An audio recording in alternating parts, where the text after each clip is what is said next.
For these problems, we need to reduce.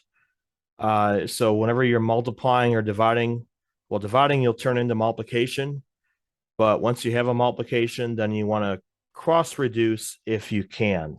So for a problem like this, 7/5 times 10/49, we need to reduce this first. Now we could multiply across the top, across the bottom, but then we're going to get very large numbers that might be hard to reduce later. So it's better to reduce ahead of time.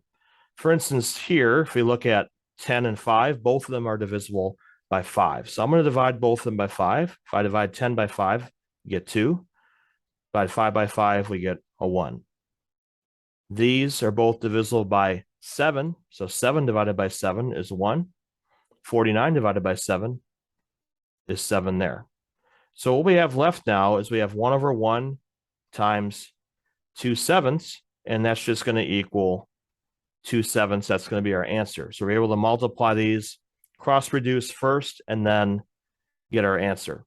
Once you reduce everything, then your final answer will not need to be reduced. When you have a situation like these two problems where you have a division, whenever you divide fractions, it's the same thing as multiplying by the reciprocal.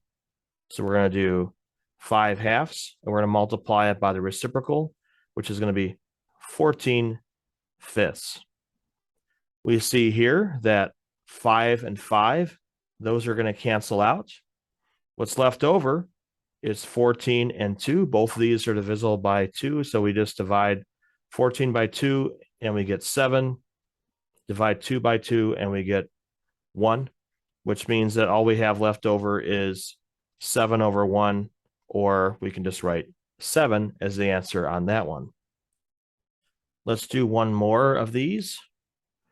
We're going to flip and multiply this one. We have 5/3 times 9/25. Again, you take the top fraction, multiply it by the reciprocal of the bottom fraction whenever you're dividing fractions.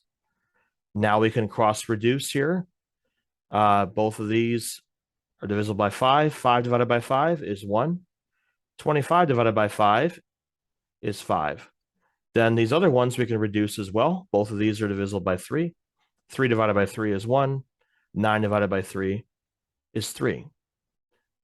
And if we multiply across the top, across the bottom, we'll just get 3/5. So you could write it as 1 over 1 times 3/5 like the previous example we did, or you can just simply multiply across the top, across the bottom. 3/5 is already reduced.